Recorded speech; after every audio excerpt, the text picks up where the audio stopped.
Yo, yo, yo, what's good, everybody? Welcome to Swish for Real Basketball. It's your boy, Big Mike.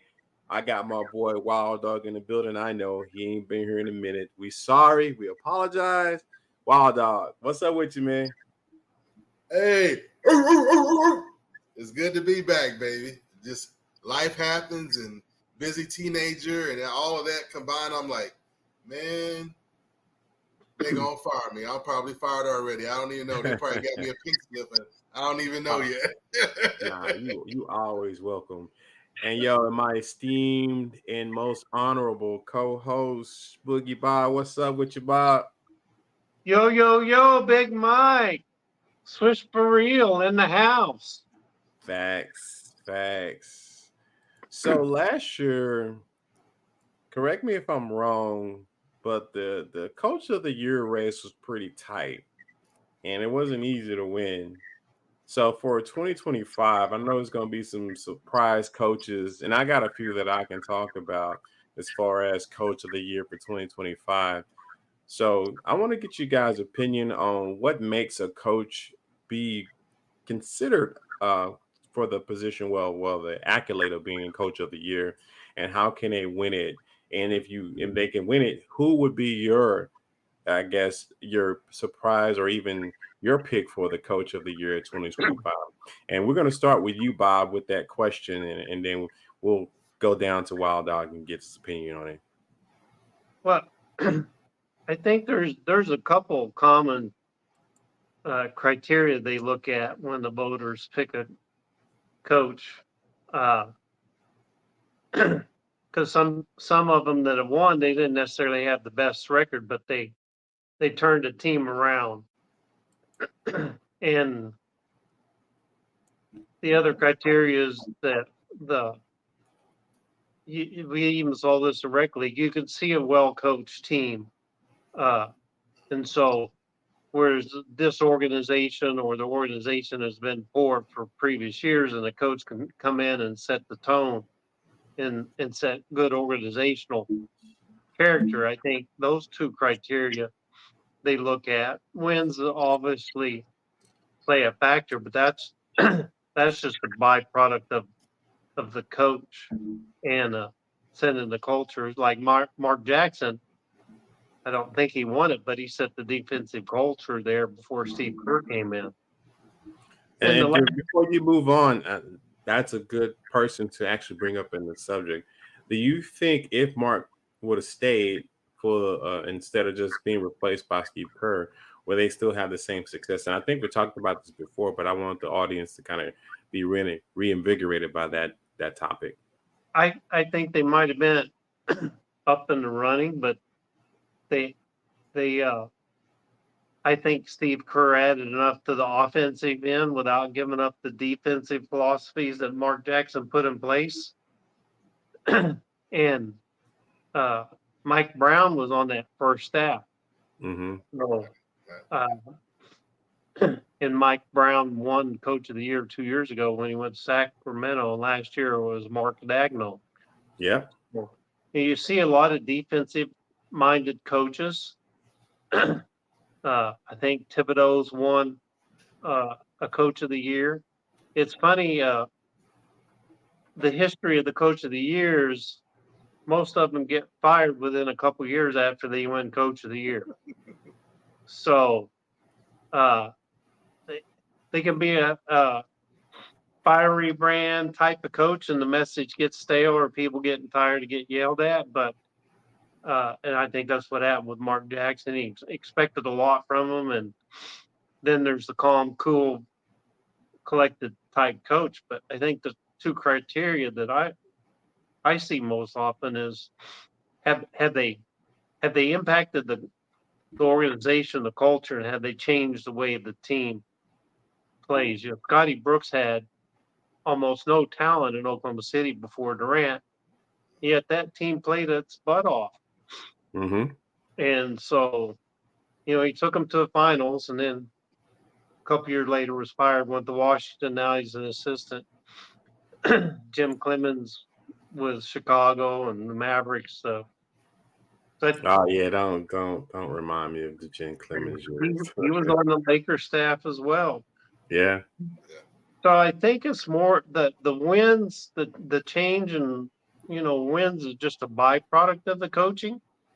Uh, Going from 20 to 40 wins is not easy, but it does take some talent. But you can scheme your way to Mm. 30 wins, uh, and then going from 20 to 40 or taking a team from 40 to 50 wins obviously takes talent, but the coaching each each 10 game victory, the coaching level you keeps rising and rising and rising. You know, but so last year Mark Dagnall won it. We all talked about that last year. We thought he would win it. Hmm. Mike Brown won it the year before, and both of those are Sacramento 2 years ago. They were a surprise team as a turnaround. Nobody expected anything from them, but they didn't know the history of Mike Brown with Cleveland and LA and Golden State. And then Oklahoma City was a young team, but Dagnall had them number one seed. So my top three for this year, uh, Missoula for Boston. It's more recognition for last year. Yep. Udoka with Houston. Houston. Yep. He turned that around and got them to 40 wins. We'll see if he can get him to 50 wins. And then the team we talked about last week, the Orlando Magic, Jamal Mo- Yeah. Jamal Mosley that was on the Mavericks staff under Carlisle. Uh, so he's done a great job turning the Magic around. So Yeah, the culture for Orlando is actually an amazing culture. What he brought, what he can learn from Rick Carlisle. So I can see him actually, and they're saying that he will be the number two choice to win Coach of the Year right before Chris Finch. But I'll let you finish. those three kind of fit the criteria that I mentioned, but Mhm. sometimes you have a year and you don't win it. Missoula was up there. That's why I listed him number one. But Udoka and Mosley have done a great job. So I don't think you can go wrong with any one of those three. So, and let me ask you this question. So, with the Coach of the Year, let's say specifics, if they don't reach the playoffs, or well, say for if they reach the playoff and lose in the first round, and we'll just say Joe Mazzulla reaches the playoff and loses in the first round, even though they have that bid it already in as far as selections of the Coach of the Year, will that be a asterisk for him if he still wins it and they get skipped in the first round? No more than somebody that won MVP and got knocked out of the first round. Yeah. Uh, I think where Missoula may lose some favor is if Boston don't have the number one seed again, and somebody like the four Nova Knicks uh, or Philadelphia take the number one seed. Uh, I think that would hurt his chances, but I don't think it diminishes their playoff success. And for those that don't know, the Nova Knicks are Jalen Brunson, Josh Hart, Mikal Bridges, and Dante DiVincenzo. They all played together. So we have a four right here. So swish for real. Well, I do the German for it, so people are like, "What are you doing, Wild Dog?" It's like eins, zwei, drei, vier. I can't help it. So any more on that topic for you, Boogie Bob? I'll turn it over to Wild Dog. Wild dog, man. So I kind of agree with a lot of what Boogie said, but I still think it's going to be a surprise. My hope is to see Kid win it, and Kid to me deserves it. But we're going to let you kind of chime in on your opinion on it, and I'll let the audience give the audience your thoughts rather. Yeah, you hit on what is it about a coach that would draw the votes or get them what I like to say, under the radar. First, you have to get yourself under the radar, even as a quality coach. So a lot of times I hear people talking about like, how did the coach develop his career, right? And we've talked before about, like former NBA players, right, taking that route and becoming coaches like Phil Jackson, right? And then you have the other style, the harder, different road of coaching, your coaching chops and stripes, like with Greg Popovich, coming up a different route, right, where you're not so great a player, but your basketball IQ and your love for the game, and developing players and youth brings you up through the ranks as a coach, right? So that's two sides of the coin. So people kind of like to see one side or the other. No cheating, so to speak, right?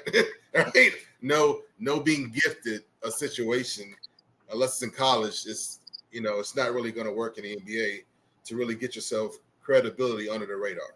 So kind of explain gifted situation, because that's the same thing I was talking about with Boogie Bob with Golden State. Would that be considered a gifted situation? Yes, but unique because Kerr came from both sides of the coin. A student of Phil Jackson and Greg Popovich, so that's like an outlier. That's like a different situation. But not to talk about football, but like the Tampa Bay Buccaneers, right? You had Tony Dungy, right, who left, right, and then the very next year, the Bucks win the Super Bowl. But the rumblings was that that was Tony Dungy's team, right? And add to that to the Cowboys. Remember that the same thing with Jimmy Johnson. Yeah, and then Tony Dungy went on to get his own Super Bowl with the Colts, but you see what I mean? Yeah. So Tony Dungy going on to have success and then getting his own Super Bowl made that look worse for that coach, who then after on his own really hasn't. He's a good coach, but not necessarily a Super Bowl champion. Wasn't that John Gruden who won with Tampa Bay? Yeah, I didn't want to bring up his name. I appreciate you for doing that for me. I wasn't going to say his name. But yeah, but in situations like that where it's like, well, you don't want to take anything from him, but, you can't rob, a legacy, player and coach. So that's where you get the situation where it's like, man, you were gifted that, but it's yours, but you were gifted it. You know what I'm saying? Yeah. You could say Missoula was gifted the Celtics after they let Udoka go by surprise. But Avery Johnson was gifted the Mavericks in Dirk's heyday. But the situation in Boston was that was like some kind of drama he had to work through too. It wasn't clean. So that's also he was there coaching alongside of Udoka. So yeah. I think he had a lot to do with them being where they are just as much as Udoka did. So I wouldn't give him an asterisk, because basically he coached a team in essence. You know what I mean? He just learned a lot from Udoka as far as personality wise, but I think he brought the same energy, but he kind of funneled it into ways he wanted the team to play and win. Yes, sir. And then the other thing is balance. You have guys who are offensive masterminds, right? But their defense is just poo-poo. You know what I'm saying? And then you have guys who are defensive masterminds, and it's like, why can't he manage the last 3 minutes of the game to close it out? You know what I'm saying? On the offensive end, when you gotta have a few points, you know what I mean? Yeah. So a lot of guys, it's like you could be so great on this end, but if it doesn't balance out, if your weaknesses don't balance out, then it's almost like a wash. Yeah, he's a good coach. Well, you see some recognition. Yeah, the balance. You know what I'm saying? The balance. Yeah. I was going to say, speaking of the end of the game situations, me and Bob coached against each other where it was an end game situation where I could have lost if I would have, because I was playing pass and trying to do stall ball, but, that doesn't always work. Right. And then remember that game, Bob? Yeah. Of course. We put the death squad on him and pressed, and his team started giving it up, and we closed. It was a double-digit deficit. I mean, you're talking in rec league, 50 points is a lot. 30 is a normal score, 30 to 40. Yeah, I think we And were up on y'all like 20 at that point, and then y'all yeah, start pressing. I remember looking at the scoreboard and like we were down 16, and we closed it within 3, and 5 minutes to go, and he went into stall ball, and I was yelling foul, foul, foul, but our guys just chased the ball for 4 or 5 minutes, about 4 minutes of that 5. So, we were getting turnovers, but yeah, that's where strategy, Thibodeau's a great defensive coach. So scheme and strategy only get you so far, and then the talent has to take over. Thanks. Smarts But plays a lot too. And I then have a question for a bonus question for both Big Mike and Wild Dog and see if can you name the only Mavericks coach to win Coach of the Year? Rick Carlisle. Avery Johnson. Avery Johnson. I thought Rick Carlisle didn't win it. No, Oh, he just won the NBA championship. Well, he's been up on the board. Or did he get it when he was with Indiana? I know no, he I'm was up talking there. about coaches when they coached the The Mavericks. Mavericks, yeah. Avery Right, but Johnson. Big Mike might be thinking about why he was in Indiana. You know what I'm saying? Yeah, because I know he won it. Yeah. But That's then I personal. had a segue because you talked about, Bob was talking about talent. The third key I was gonna suggest was that, we love it when coaches know how to make lemonade, take lemons and make lemonade, right? Mm-hmm. When you know their talent, when the coach can get more out of their players or get their performance or their record exceeding the talent level. So when a coach can take lemons and make lemonade, we love that, right? So I think that's Bobby Knight in Indiana was famous for that. that's I the was gonna third. say Ime Udoka for Houston is really Yes, taking that lemon, yes, making lemonade. yes, sir, yes, sir, yes, sir. So those are the three things that'll get a coach under the radar and really draw the votes. When everything's all even and said and done, somebody might have the better record and be doing things, but if they're taking straight up lemons and even busts and making lemonade, strawberry lemonade, they're gonna get more of the draw. And somebody may be saying why, but that's why. So who do you got winning it for 2025, coach wise?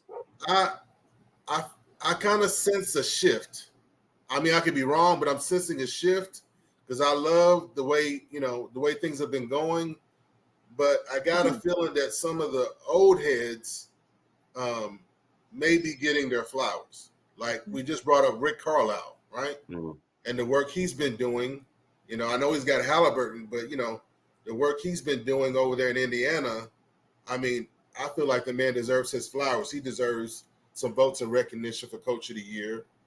And then, of course, I can't believe this coming out of my mouth, being a Mavericks fan, but I mean, it just is what it is. Eric Spoelstra, year after year, you know what I'm saying, pretty much perennial playoffs, whether he's got injuries, whether he's got good players, whether he's got scrubs.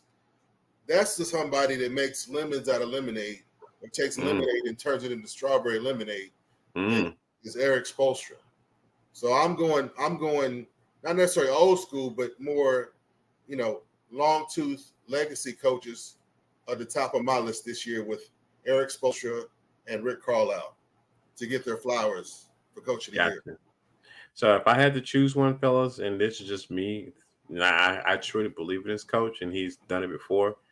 I'm really rooting for Greg Popovich. I love Jason Kidd, but I think Popovich is going to take San Antonio to levels we ain't really seen, especially with Wembanyama. Yeah. And they got a rookie that's coming in that's going to be an amazing player. And he's going to work everything to where these kids are playing phenomenal together. I'm sure they're in the lab right now as we speak. But my vote will go for Greg Popovich, even though he may not win it. But I would highly see him in the top 5 winning Coach of the Year. Hey, but what I'm seeing and what I'm hearing, but what I'm seeing falls right in line with that. I wouldn't be surprised either. But also what I hear, Big Mike, is that, I mean, Greg Popovich not even looked at as a coach. His status is looked at as something else. You know what I'm saying? Like, not to bring up boxing, but Muhammad Ali's not even considered the best heavyweight boxer. sometimes not even top 10 on people's lists. Okay, but Mm. when you say the greatest boxer of all time, guess who's by far number one? So how can he not be the number one heavyweight, but he's considered the the number one fighter of all time? Right. You know what I'm saying? So Greg Popovich is like, his status as a legend is like, some people are like coach of the year. It's like, well, that's every year for the last 30 years. Popovich is over, you know what I'm saying? Popovich is over here. You don't say nothing bad about him, give the man his flowers, and it's like, yeah. You know, Nah, I that's the agree, only man. thing that would hurt Popovich is like the culture just looks at him as something else, something other, on a epic level, Well, one thing I will add about Popovich is, those that watch him and respect him know he develops players, but yes, he develops coaches too. You look at the yes, Popovich tree, and there's several head coaches in the NBA that were assistants under Popovich. yeah. And we've talked about it before when it comes to Pop. You're like looking at his coaching tree. We're not even looking at what he's doing. It's like we're looking at what he's developed, as far as players and then coaches. And even like I mentioned before, the head coach of Las Vegas Aces, the WNBA, she's Oh from yeah. Yep. that's Pops. That's one of Pops. Sure was. She So I coached her mean, summer league team a couple years back. so you see what I mean? When people think about Pop, they're looking at his legacy already. He's still coaching, but it's like it's there, the focus like is on his legacy more than exactly what he's doing right now, Yeah. No, Yeah. facts. Yeah. So again, tell the people who's your pick to win 2025 NBA Coach of the Year. Again, I'm looking at Eric Spoelstra or Rick Carlisle. Rick Carlisle. Yes, All sir. right. I'm like I said, I'm going for Pop. But anyway, we're gonna stick with you, Wild Dog, on this next subject. We're going back to predictions again. So the WNBA is now in the playoffs. So here are the teams who's going to be facing off against each other. There's 4 series, and I'm pretty sure they're going to add more teams in the future to the WNBA. But Atlanta, number 4, faces off against New York, number 1. Indiana faces off against number 3. Indiana rather faces off against number 2, Connecticut, which is that's going to be a good series, but I give Indiana on that one. Phoenix, number 4, faces off against Minnesota, who's number 1 in their division, and then the last series would be Seattle versus the Las Vegas Aces. Seattle was number 3. And Las Vegas is number 2. Now, out of all of those teams, Wild Dog, who do you predict to win the WNBA Finals? And if you want to just go by series and kind of give us who's going to win it, as you would do in the bracket, you more than likely you can do that if you want to. Hey, it's a great segue. We were just talking about Popovich and his coaching tree, right? And the head coach of Las Vegas Aces, and my pick still right now for the regular season MVP is Asia Wilson. Mm-hmm. I don't care about seeds as long as the Aces are in it. They're in it to win it. Okay, so you got a great coach. You got Kelsey Plum. You got Asia Wilson. Look, Caitlin Clark is out there. Yes, sir. But then this season, like kind of even beginning the season, I was keeping my eye on the New York Liberty. So you got former MVP Breonna Stewart, you got Sabrina Ionesco over there.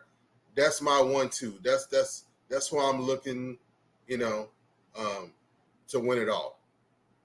And no disrespect to the other teams coming up and coming down and former champions, but for me, it's far and clear and in between. You got injuries and things that have happened, but then with the Olympics and seeing how these start going to the Olympics, I feel like as long as they're in there and with their experience and their camaraderie, these ladies in the Liberty and the Aces they're gonna close. They know how to win, and they're ready this year. Yes, sir. So you don't think the Aces, well, if they make it again, because they defeated Liberty last year, it's not much change with the Aces. So you think the Liberty will exact revenge on the Aces? That's where I'm going. I would give the edge. I have the edge for Liberty for this year. Yes, sir. All right. So let's go through the fourth series. Atlanta versus New York. So I'm pretty sure you're picking New York. Okay, New so York. then you Yes, go sir. to the next two would be Indiana, Connecticut. Who you got winning out of that? With the momentum, and then my feel, you know, and then my fandom. I'm just being honest here. Is levels to this. I mean, I'm watching the Indiana Fever all the way. Okay, gotcha. So that means they'll face off against New York. So who you have winning that? New York? Yeah, they're not that ready. In New York, Gotcha. New York. And then let's go over to the West. So you have Seattle facing off against the Las Vegas Aces. So I'm pretty sure you got the Aces on them, correct? Yes, sir. So out of Phoenix and Minnesota, who wins out of that? Man, I know the odds are with the Minnesota Lynx, but sorry. Who was the other team again? Phoenix and Minnesota. Phoenix. Yeah, I've seen Phoenix play one too many times against the Wings. So my bias is from seeing them live. I would go with Phoenix, even though the odds are with Minnesota Lynx. I would go with Phoenix based on what I see live in person. So if Phoenix wins, you'll have LA beating them, and then LA facing off against New York because you got New York beating Indiana in the second round to make it to the championship. So it'll be New York versus LA again. I mean, Las Vegas again. Is that correct? Yes, sir. Okay. And out of those two, you have New York winning it, beating Las Vegas. Yeah, I'll have to get the edge to the Liberty this year. I'll have to get the edge to the Liberty. Okay, y'all heard it from Wild Dog here first. So he got the Liberty winning it. So we're gonna hit him with that Liberty.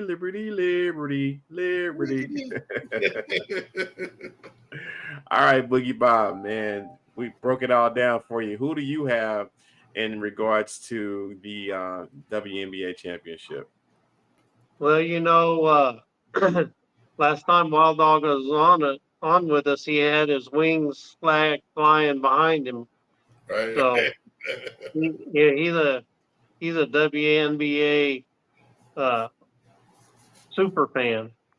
So I actually have the Fever winning the first round, having an upset, and since the Olympics, I think Fever either had the best or second best record since the return from the Olympics, and so there's some teams that didn't fare well after the Olympics, injuries, what have you. Uh, I I I agree with Wild Dog. I have the Liberty winning it all, but I have them beating the Minnesota Lynx. So I think the Aces have too many injuries this year, uh, and they've had trouble with some of the top teams. So I have the Liberty meeting the Lynx in the finals and the Liberty winning it uh, in their third attempt.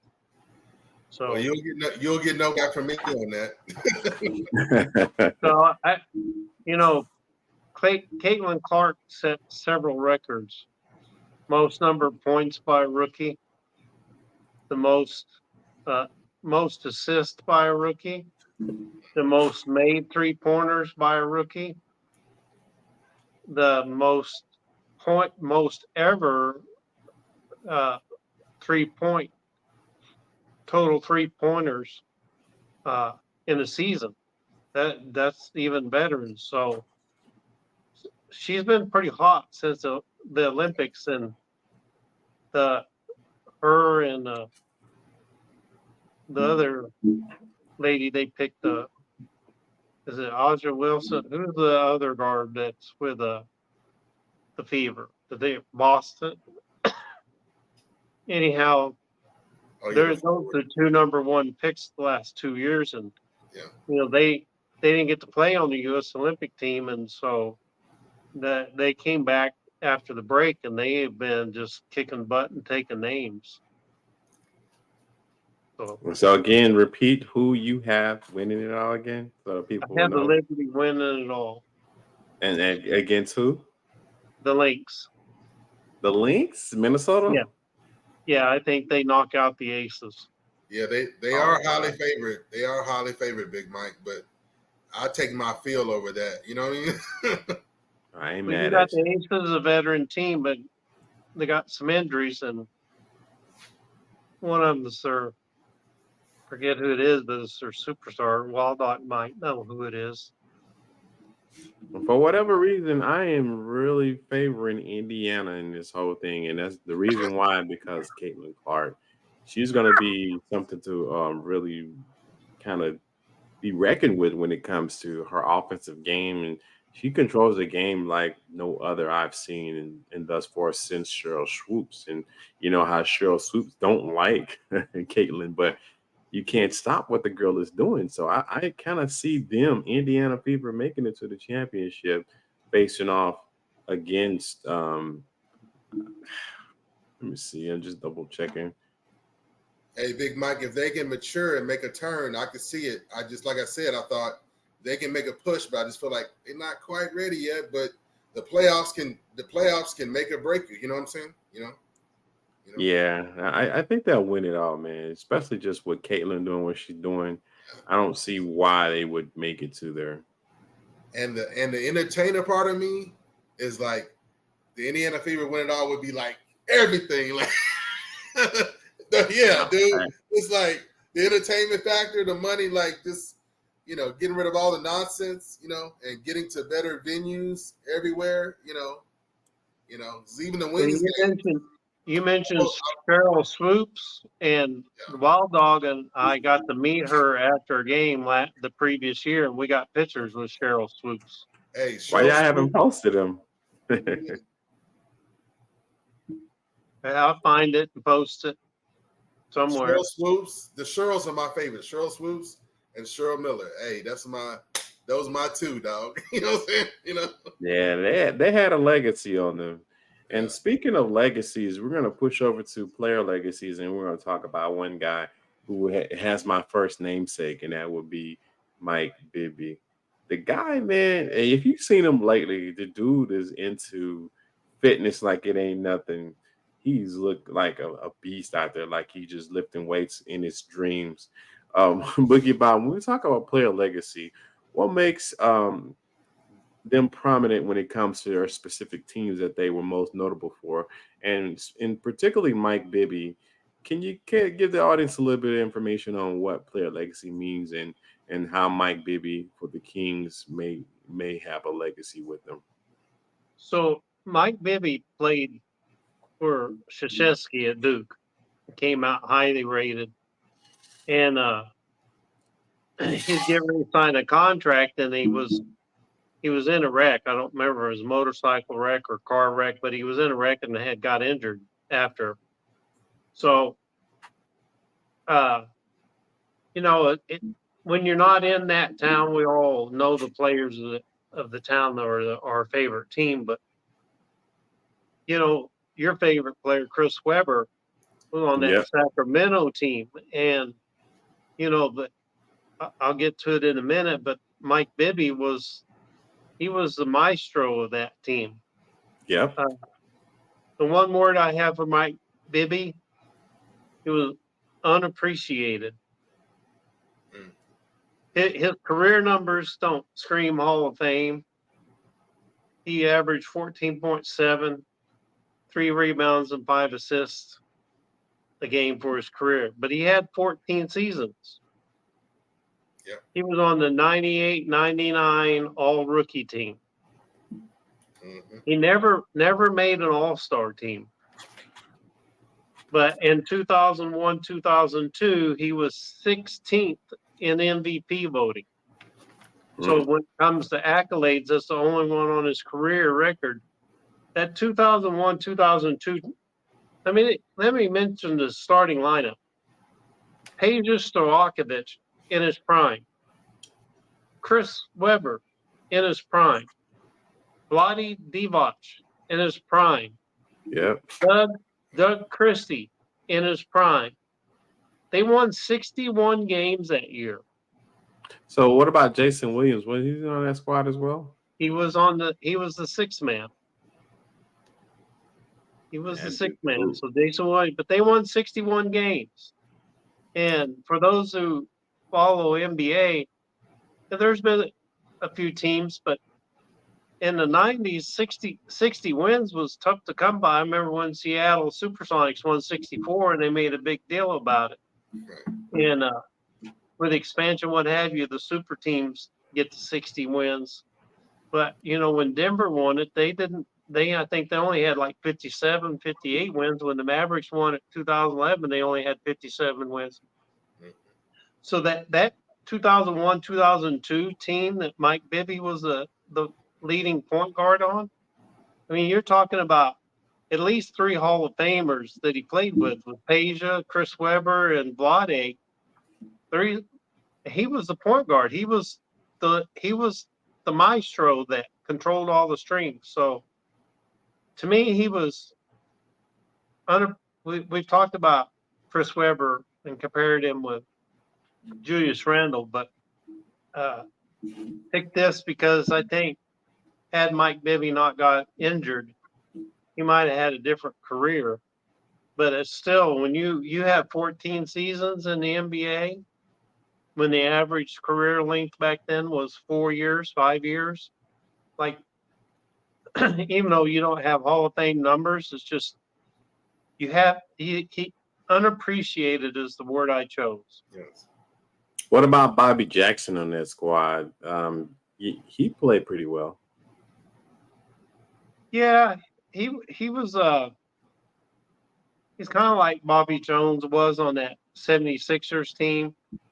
You needed him because he gave you good support off the bench.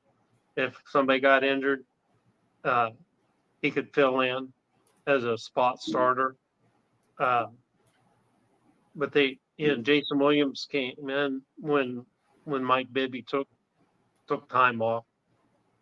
Let me ask you this question though: why wasn't it? Speaking of the whole squad in general, that was a great squad. If you kind of look over the numbers, why was it so hard for them to reach the championship with that squad?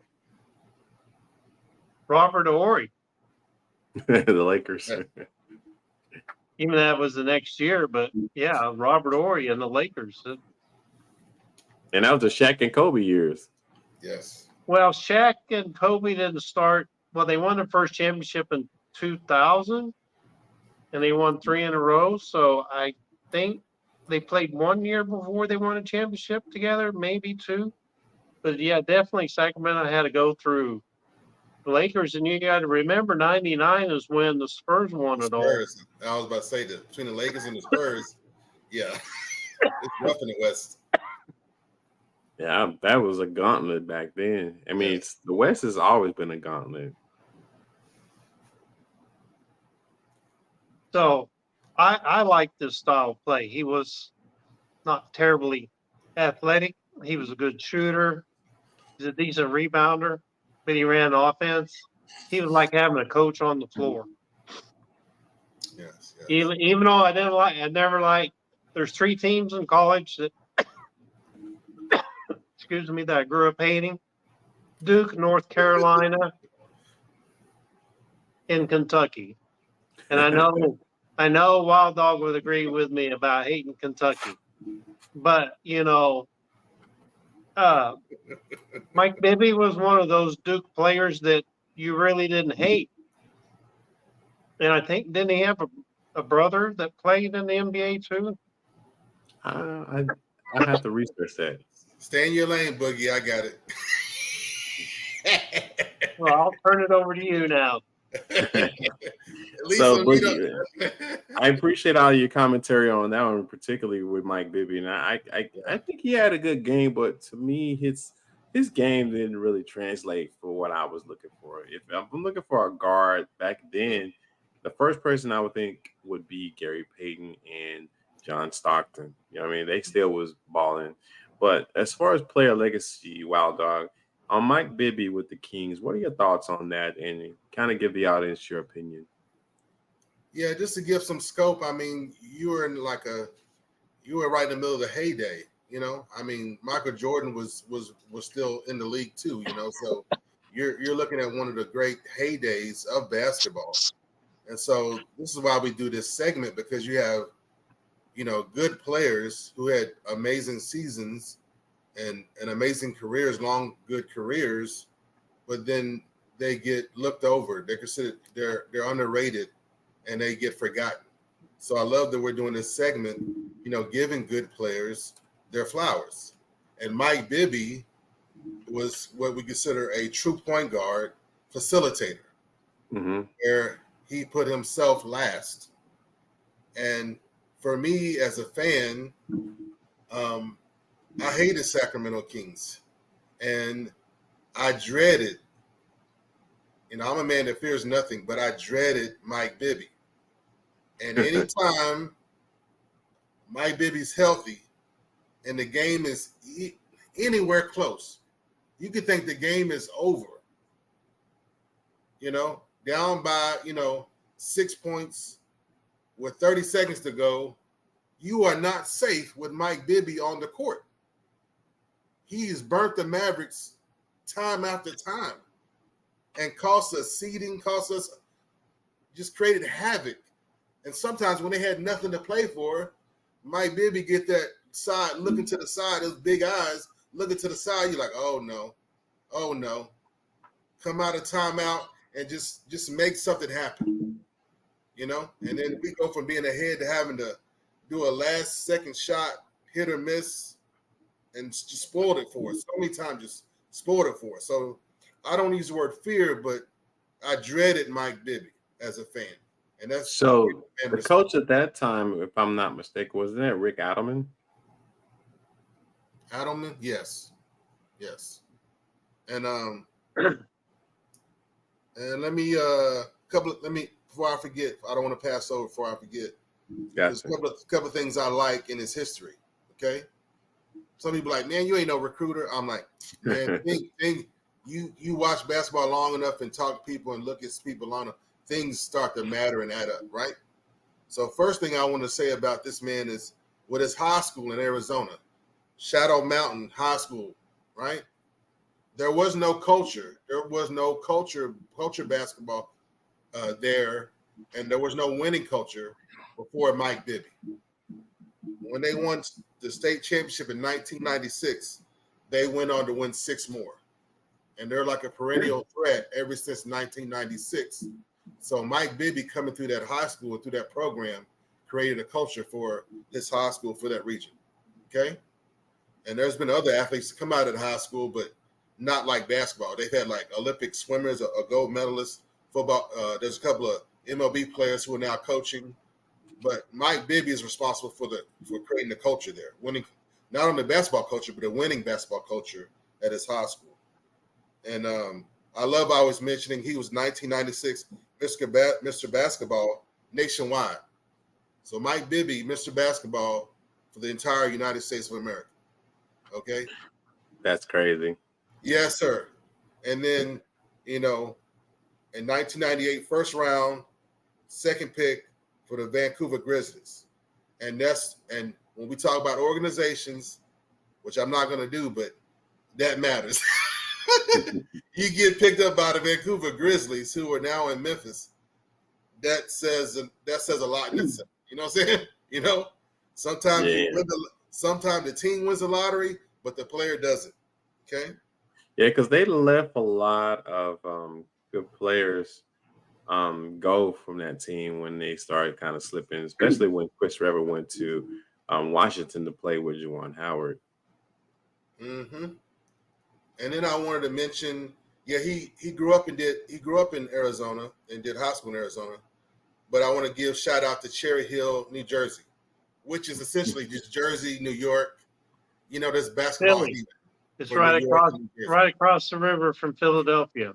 And in that area, it's a different city, but even you got Jalen Brunson from the same area, from the same region, okay? and they produced several athletes across all different kind of sports. So shout out to Cherry Hill, New Jersey. And then what I always say to you, Boogie Bob, pedigree matters. Pedigree matters so much. Okay. Mike Bibby's father, Henry Bibby, right? Born and come out of North Carolina. So, roots from a basketball state, okay? And went on to play at UCLA under John Wooden and winning 3 NCAA national championships, okay? And then he got picked up 4th round, 58th pick in the 4th round, because it was different back then. They had fewer rounds, but but they would get multiple picks. Picked up by the New York Knicks. And so Henry Bibby went on. He played in the CBA, and in 1973 he won an NBA championship. And then he went on after his career to coach. And in 1986, he was the United States Basketball League's Coach of the Year. And Mike Bibby is retired, and what is he doing? He's coaching high school. So pedigree matters. And it's evident from when they come from, their roots, their genetics, how they come up, and from one Hall of Fame coach to another Hall of Fame coach, and why, and even a lot, why do you end up playing for this team and this coach, and then going on to win an NCAA championship? He's following his father's footsteps. NCAA championship, he didn't get the NBA championship, but we see that he was on great caliber teams that could have gotten it done if not for these super teams, legacy teams with the Lakers and the Spurs and so forth. So what's crazy though, you keep mentioning pedigree matters. I think we're going to have to do a segment on that with our probably next week's podcast, Bobby, if we can fit that in. I think that would be a good topic to talk about when it comes to pedigree. Yeah, because I knew Bob was going to have it down, so I was like, good. But when he said, "Don't he have a brother?" I was like, whoa, don't leave me some meat. I was just setting the table for you. I was just putting the plate there so you could eat. Because first thing I did, I looked at, okay, where was Bibby born? Okay, Jersey, New York. That's pretty much basketball haven, right? And then, I was like, who's his daddy? And then I'm like, okay, that's my meat right there. Pedigree matters, Well, baby. to tell you how old I am, I actually got to see Henry Bibby play in the last stages of his career. Oh, man. Man. Hey, 1973 NBA champion. Hey. Nah, that's a minute. I don't even think I was born. I was 1 year old. I was a couple of years old. I was somewhere. Maybe I was in the womb. So, Bob, speaking of pedigree and having to be able to have a great point guard on your team when it comes to point guards, a lot of point guards have to be able to be smart enough to understand the game, the flow of the game, and all that stuff. So the next subject we're going to talk about is player IQ. So kind of give a definition to the audience, and then you can give your opinions on what makes a player have great IQ, but kind of define what IQ is and how is it relevant for players who have it. Well, it's a term that's thrown out a lot. So it's intelligent quotient is what IQ stands for.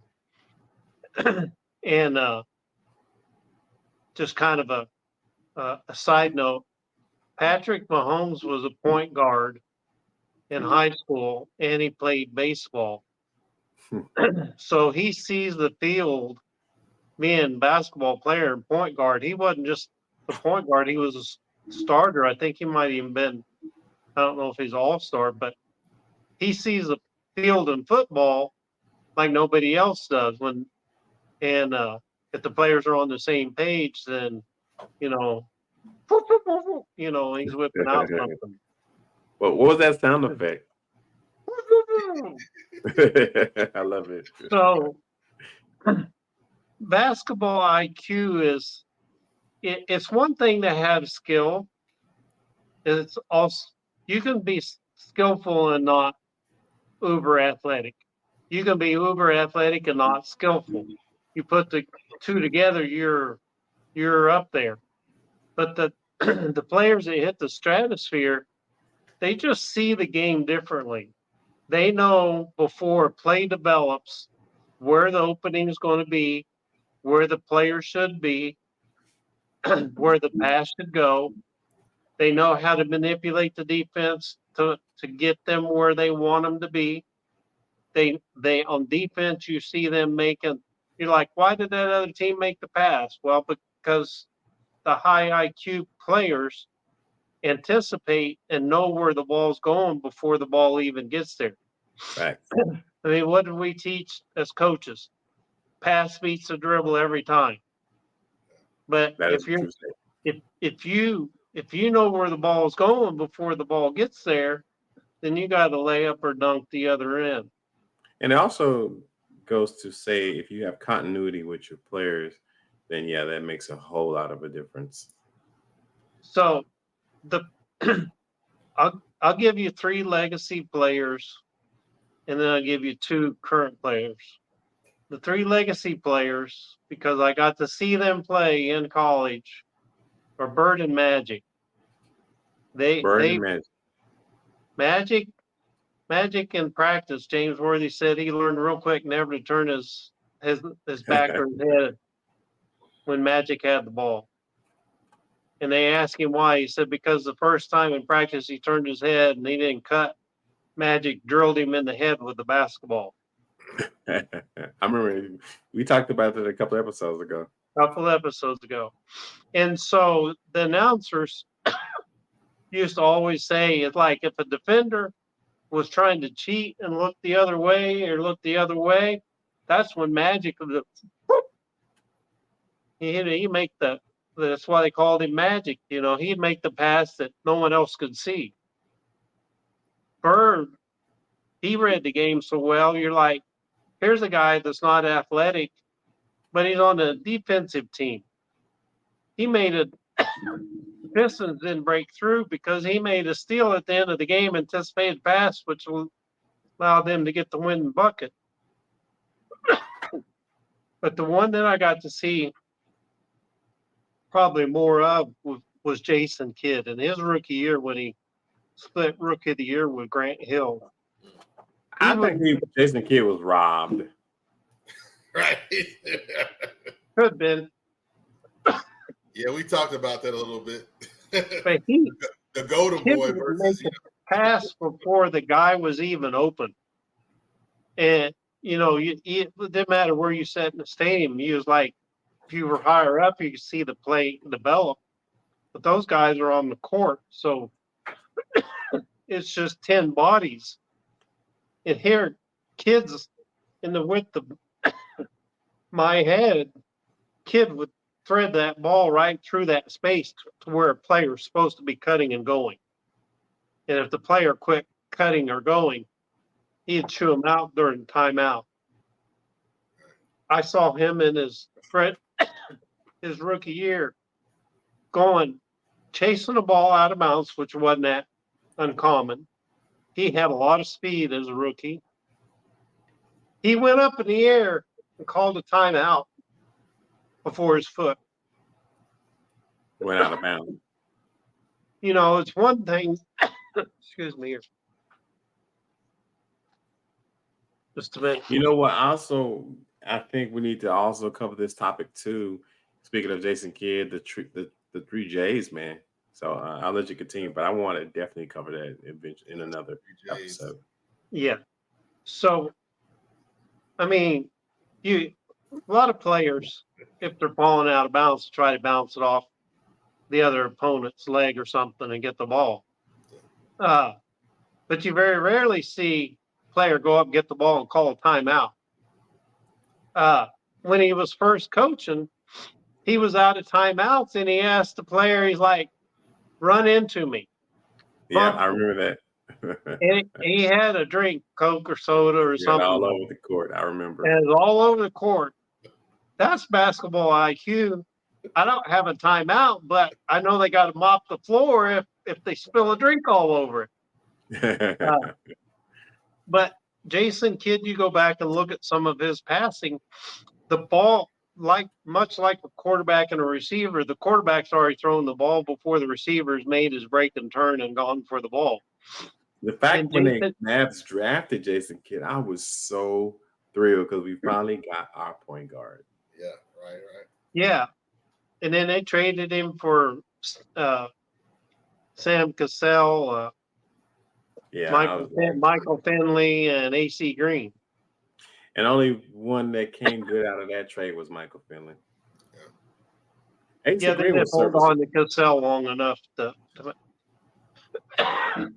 but the two current players, and I'm sure there's more, but the two current players that fit the high basketball IQ, LeBron, whether you love him or you hate him, the guy knows the game.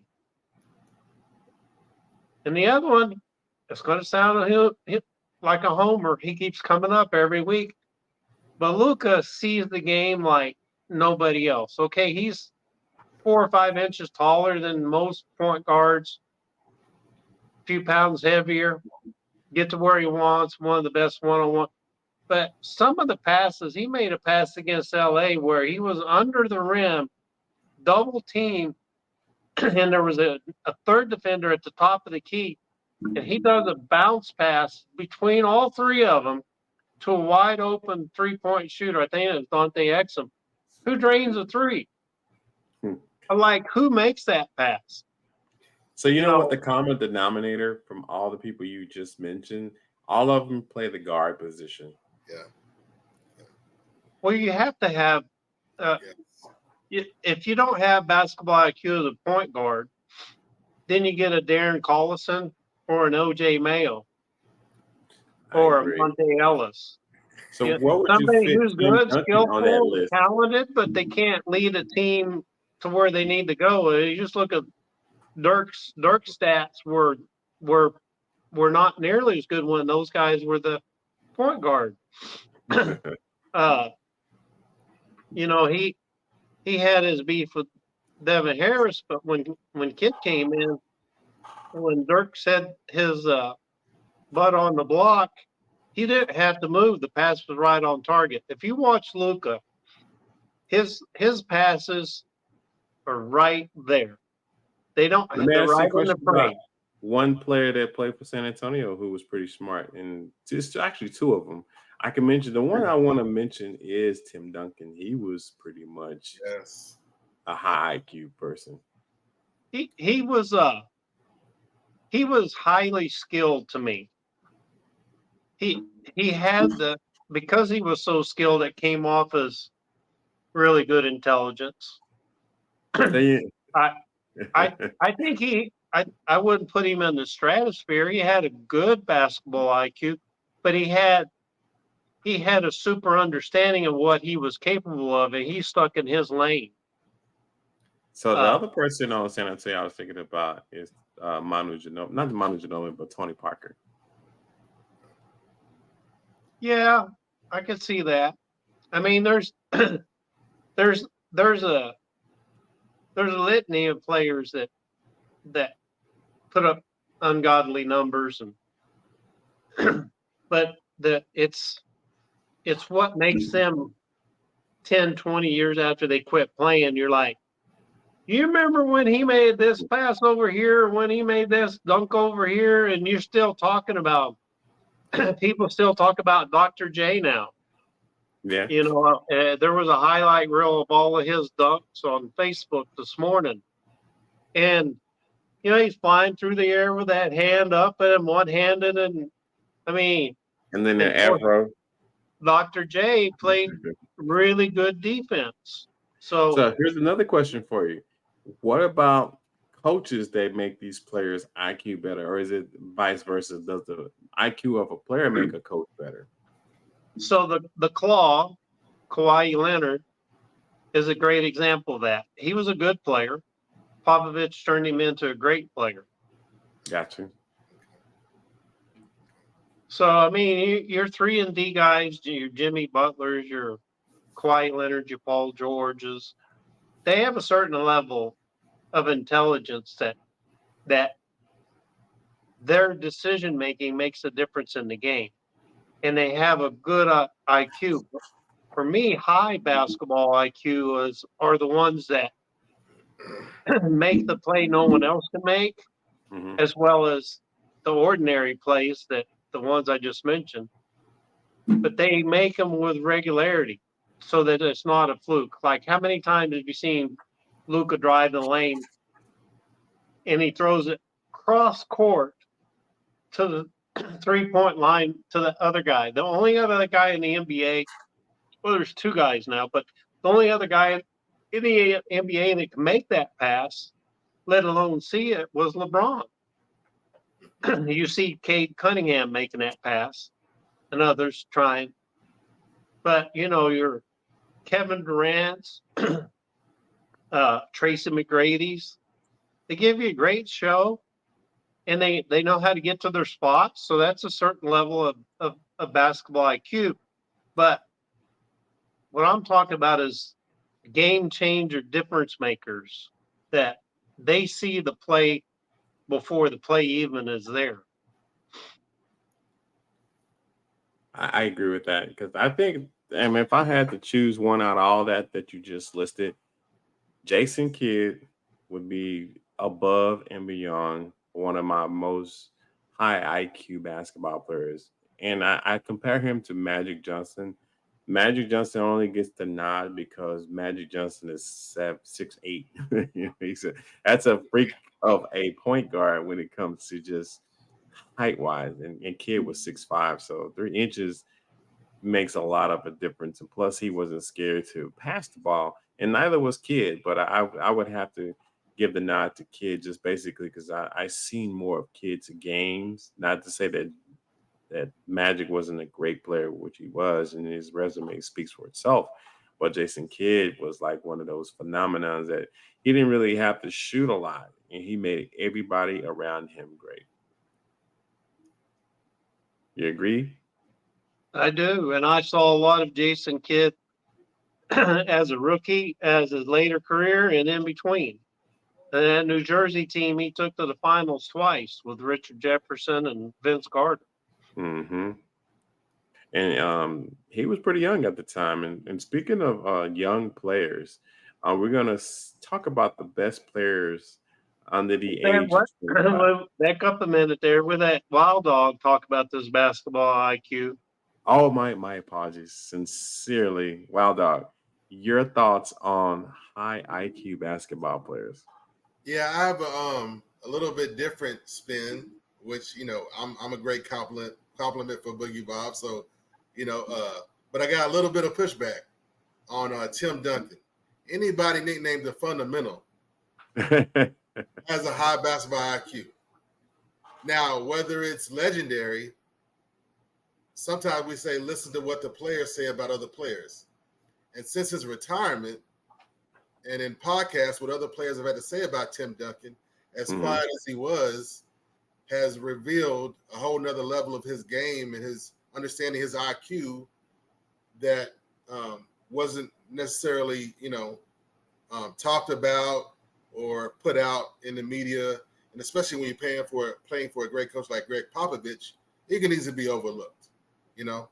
But that's my only pushback about Tim Duncan because of what the players have said about him, those inside stories that are coming out about Tim Duncan that reveal his greater understanding and IQ and him being inside the game, not just just outside playing or responding, right? Mhm. So he was much more of a not necessarily maybe a general because of Greg Popovich, but definitely a colonel, a full bird colonel. You know what I'm saying? So I would want to give Tim Duncan that props. Now, legacy wise, I'm gonna go straight to Bill Russell.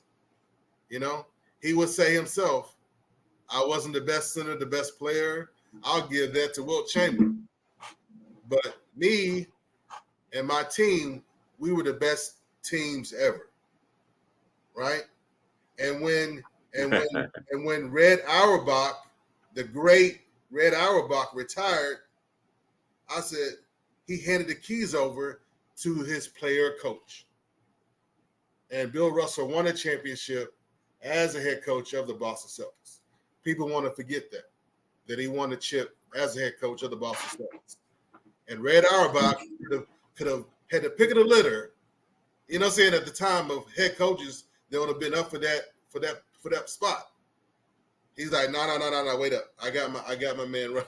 I've been, between Bill himself and then being groomed by Red Auerbach, like you were saying, is it more the player? Is it more the coach? Combine a high IQ player with a high IQ legacy coach, you got something special, like in Bill Russell, right? So Pete Maravich and Bob Cousy, if you have to add them, I never had a chance to see them play, and I'm pretty sure you probably have. Yeah, I watched all the film. You did? Look, that's black and white, but I've seen all the film, all that grainy. So, IQ wise, where would they be now?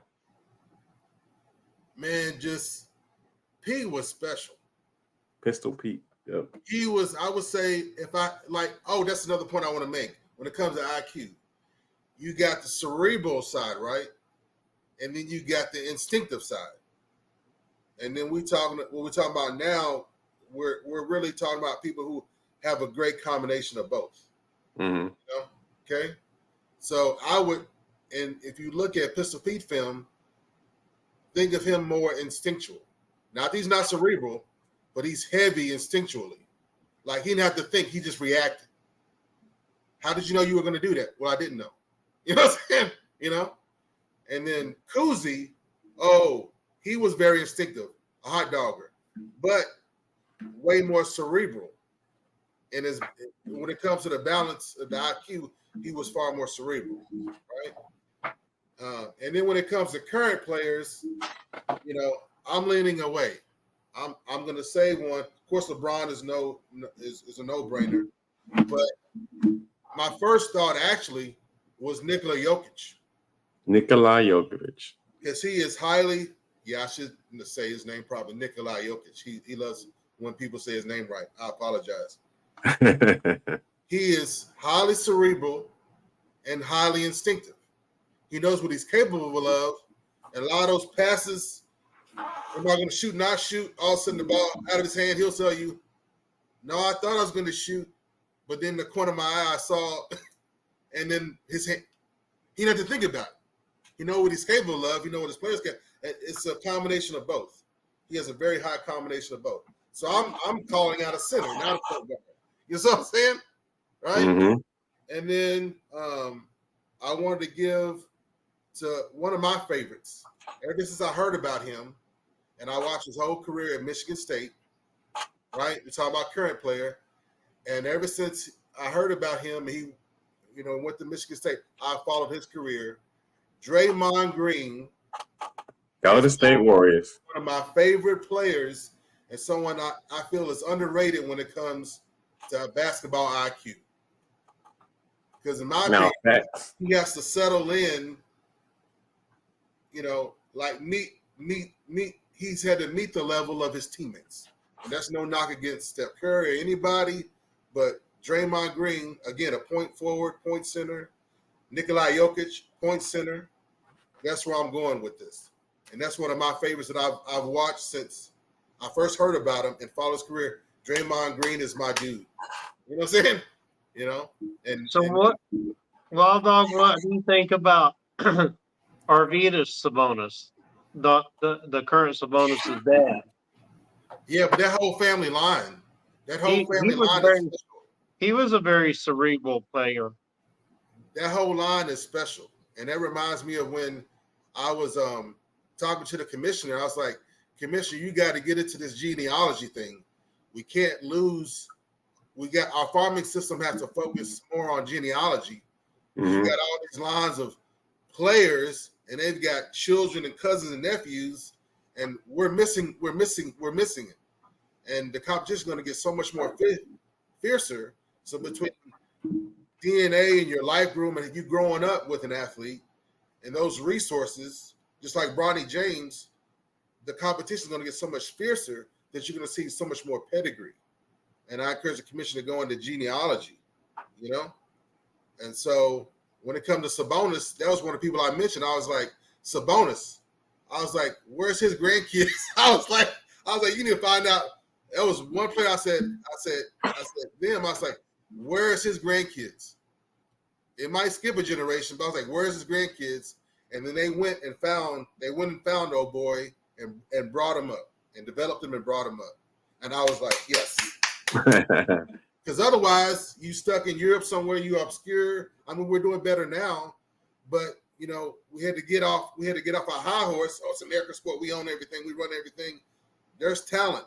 You know what I'm saying? And so, and then I wanted to give an honorable mention, you know, to Caitlin Clark. I know, Boogie, you focus on the point guards, but what she's doing and how she's developing, that's a bona fide stamp of her level of basketball IQ. Angela Reese as well. Because it's not just, you say, there's been other great players, but how they got to their status, the way you get there, how you get there, your progress and development. And it's not just great coaches. This is her. This is 95% her. And a strong basketball IQ. Yes, sir. Wouldn't you put Angela Reese, who's an instinctive player, in that same category? Yeah, Angela Reese, I would say again, is in her balance is more instinctive. But then Caitlin Clark is really proven she's full on both ends. Mm-hmm. Her being so cerebral and looking at the game from the outside in, and then her capabilities has affected her ability to be more instinctual, and that's why I got the Fever going far into the WNBA championship. And her being able to go like, oh, she's a good player, good rookie, and then she's breaking records. Her trajectory is just you nobody. I don't care who you are. Nobody can pinpoint what her ceiling is. I would say she has no ceiling.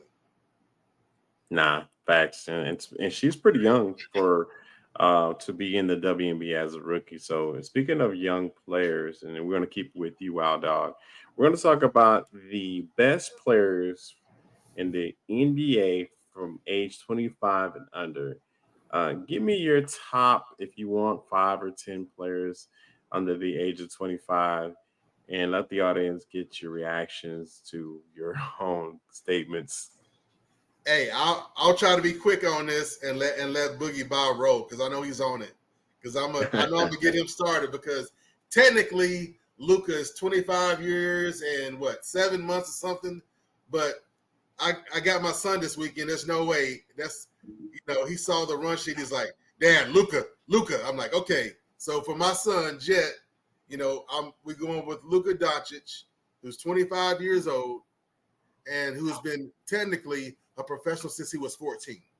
Yeah, playing by 15, but they were already on him and saying you're going to go pro when he was 14 years old. So in my opinion, he's been technically a professional since he was 14.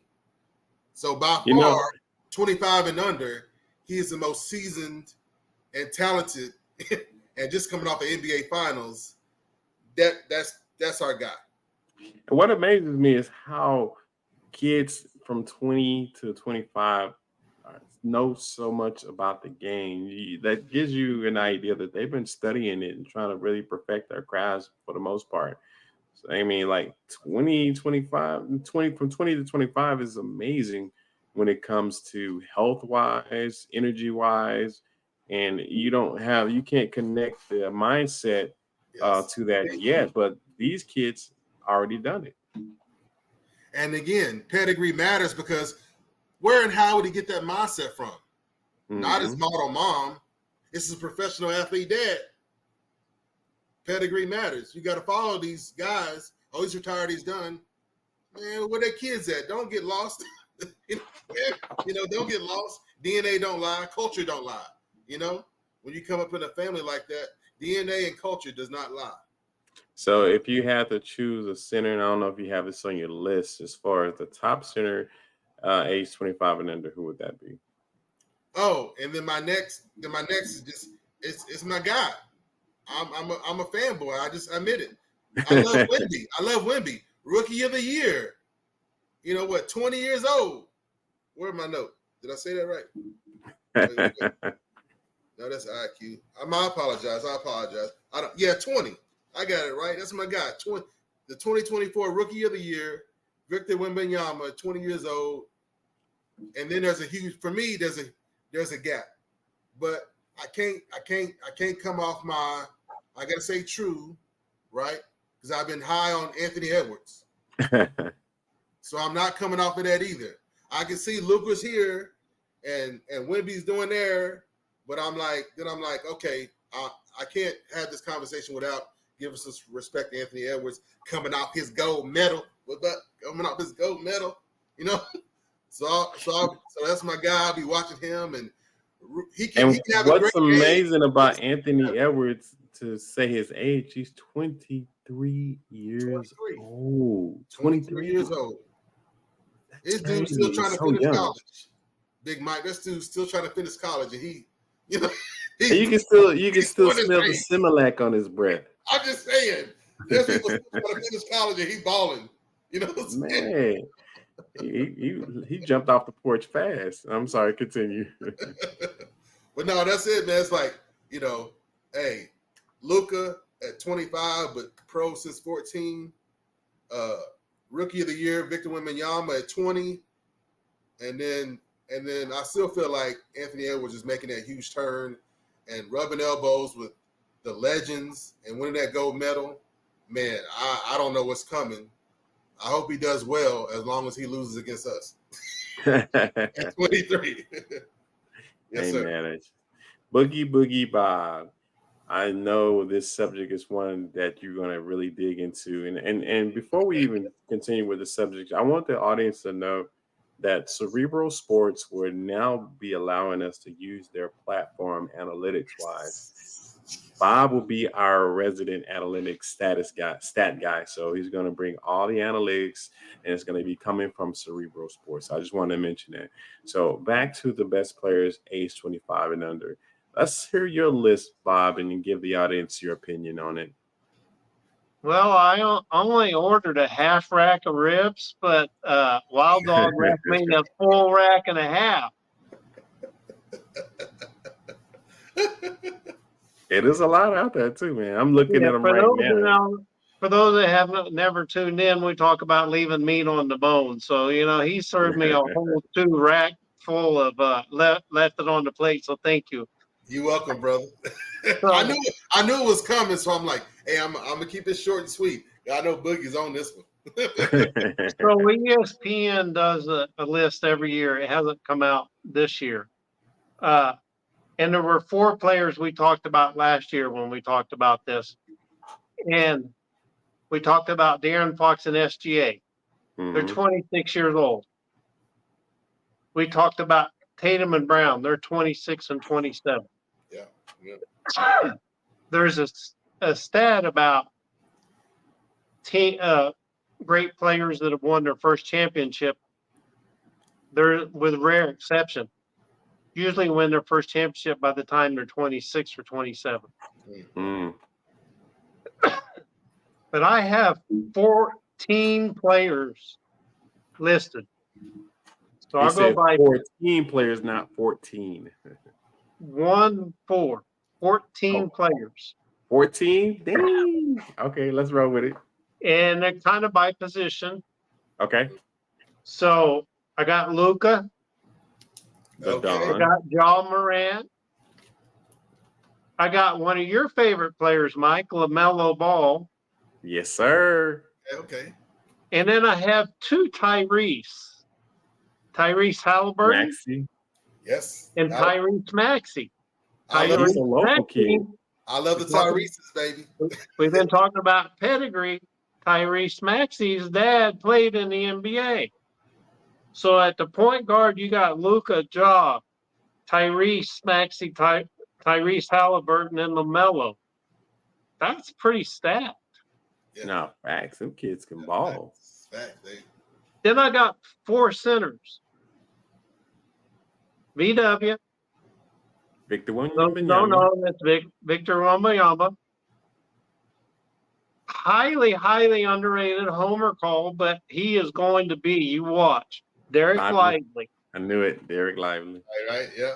Yeah. Chet Holmgren, Yes. Okay. Check. Boo. and then down in Orlando we got Franz Wagner. Yeah. And his brother's playing for them, if I'm not Mo mistaken, right? Wagner plays for him as well. They played a Yeah. center, and Mo Wagner played on center for Michigan, the team that Villanova wiped off the court.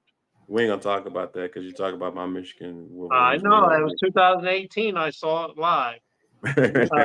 You was talking about it, Big Mike. I mean, basketball operations down there has made a turn for the better, but the organization. Yeah, don't talk about my Wolverines, man. I don't want to hear it. No, I'm not talking about Orlando Magic. Oh yeah. I'm proud of.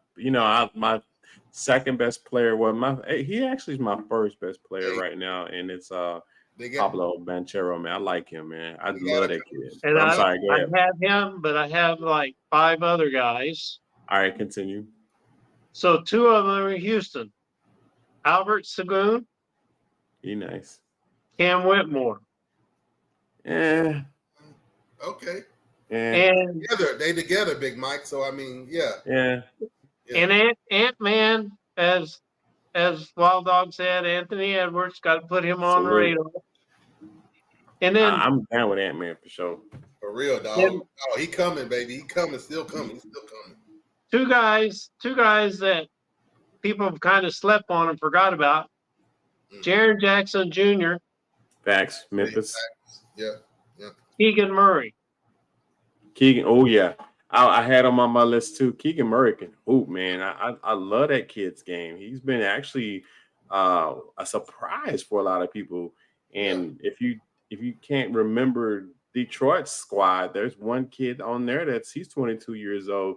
I think he's going to be a force to reckon with. He just got to get a right squad around him. That's Cade Cunningham. So I saw Cade Cunningham play when he was at Hoop Fest here, played at Duncanville, and he played 1 year at Oklahoma State. They called him a baby Luka when he was at Oklahoma State. Him and Jalen Green, they just you want to see them succeed, but there's with the talent that they have, it hasn't quite shown up the way you expected. So with Zion being 23 years old, why wasn't he on any of you guys' list? He hadn't performed. To me, he's nothing special. I mean, he's good, but he's not great. Hey, Big Mike, if you spend more time at the shop, I mean, you can't be my favorite ride. You know what I'm saying? I mean, it could be a Mercedes AMG, it could be a Lexus, SC, whatever. But if you spend more time in the shop, dog, I can't. And Scotty Barnes, y'all left him off the list. Scotty Barnes can hoop. Yeah, we talked about Scotty Barnes last year, whether he be a rookie. That he was kind of a disappointment. He hadn't showed up yet. But the players you're mentioning is something Wild Dogs mentioned in the past. Year 3, year 4, when they make that turn in year 4. So the players I mentioned, they've already made that turn. So some of these guys that you're mentioning, they haven't made that turn yet. Yeah. And sometimes, like Boogie was hinting at, they hadn't quite showed up this or that. But before I get my thought, part of that is is two things. Minutes, which equates to experience, right? In we practice all you want. That's preparation. But in-game minutes experience, right, is limited. And then these young cats, some of these coaches, some of these organizations, they just got dudes on a leash. And for no good reason. And sometimes the best thing you could do for a young player, you don't want them their confidence, or they might fall on their face, or you don't want to do a Kobe Bryant with them. At some point, you see what they're doing, you see what their trajectory is. Cut them loose. Cut them loose. Yeah, it makes no sense to hold on to a player that you don't have a lot of confidence in. At some point, you just holding them down. You holding down a career instead of having a 3-year turn or a 5-year turn. Then you like Julius Randle in year 7. Like, where'd that come from? No, he had it the whole time. It's the same dude the whole time. Yeah, and I wouldn't be surprised Josh Green makes that. You could kind of see that turn, but he got no playing time from Rick Carlisle, and kid played him. First 3 years of Jalen Brunson, Maverick people knew who they were, but it wasn't until he was put in the starting lineup in January, and then they make a run to the Western Conference Finals.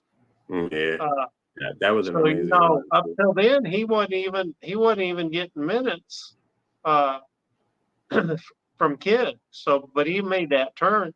I mean, Mikal Bridges in Phoenix. Who would have thought that Mikal Bridges would have got five first round draft picks for Mikal Bridges when they traded him? But it's one thing where here's the talent level, here's the expectation, but here's where they play. And that's why they have Kate Cunningham or Jalen Green there. You could put DeAndre Ayton in that category as well, or Marvin Bagley Jr., Wendell Carter. Like talent level, expectations where they were drafted, but their performances down here. Right. Well, we don't spend much time talking about bust. If it's a bust, we'll say it and we move on. You know what I'm saying? We really don't spend much time on that, really. You know what I'm saying? The culture here at Swish for Real Basketball, it's like if somebody's a bust, everybody know it. It's like we don't waste time with that. But I'm talking about I'm talking about players that they need to get their minutes. There's no reason why you can't give them 10 minutes. And then at some point, you just need to cut them loose. I agree. You need to just cut them loose off the leash and let them fly. That's where you got the Jalen Brunson. Where does this guy come from? And even Mark Cuban talking about Brunson, the scouts had it wrong. Talking about he had baby fat. Come on, dog. And he's got pedigree.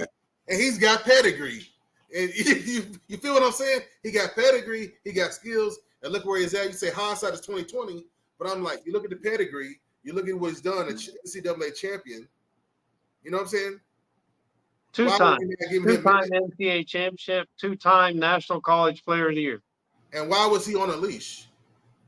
So let me make a statement on this one too, and then we can kind of close out. I had that same conversation with a prominent, and we talked about this episodes ago, many episodes ago. A prominent sports commentator here in Dallas told me that when Jalen Brunson's dad went over to New York Knicks, it has no bearings on Jalen going to New York. And I said, no, you're wrong. I bet he go wherever his daddy is. And he was like, nah, this is not college. This is not Bush League. I'm like, okay, I hear you. And then lo and behold, a few weeks later, where does he go? New York with his dad. And his agent. Because the Knicks needed it. And it brought on his teammates. So made New York home. So the Knicks needed to make a turn. They needed to do something, and they didn't waste no time. And bringing in his father, bringing in his former teammates. Shoot, man. Is Jalen Brunson going to re-up with the Knicks? Are you kidding me? It's a matter of the number. It's not a matter of we're going to stay or not. It's a matter of the number. I'm like, get out of here, man. So I started this segment saying ESPN usually comes out with a list, top 100 players, 25 and under. So subscribe to Swish for Real, right up here. Swish for Real. Swish for Real.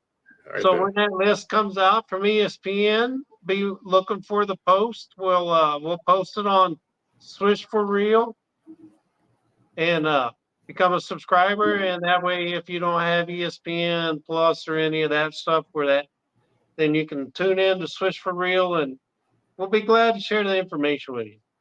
That is a salute to our audience. We appreciate y'all audience. And I just want to thank you guys for always tuning in, looking at the videos. The subscribership is going up faster and faster. Our topics is getting a lot of notoriety. We're trying to build it. And if you have people you want to send these videos to, send them to them and have them join in the conversation. Pretty soon we'll get some live ones on here and just give you guys an opportunity to jump in and have your thoughts provided via the chat, and we'll make it happen. So we're about to close out. Wild Dog, get the people your handles, man, social media wise, and kind of close out for us, man. Hey, these days I'm kind of chill and quiet, so you can find me on YouTube at Wild Dog 357. That's WOW, DOGG 357. And again, I want to give out a shout out to Cerebro, right? Yes, Cerebro. Because I got a saying, hey, the data don't lie. Cerebro don't lie. Shout out to Cerebro for hooking us direct line with the data, because the data don't lie, baby. Thanks, Ryan. We appreciate you, man. Boogie Bob, my co-host and co-heart. Give the people your social media handles, man, and kind of close out for us. So they can find me on YouTube at Boogie Bob, no space in between, just Boogie Bob. That's EY, BOOGEY. And you can always find me here at Swish for Real. It's for real, baby. It's been a great show, guys. As always, we appreciate y'all chiming in. And again, audience, we're going to be giving these shirts out. So we'll put the information in our post section, our community section on the channel, and we'll give you a little bit more details on it. So if you guys have any questions, always hit us up, super chat us if you can, and we'll be more than happy to respond as soon as we can. So it's been a great show, guys. You guys, I'm giving you your night back to you. I will check in with you guys later, man. Swish for real, and we are out, baby. Have a great one, guys. That's it, Pray.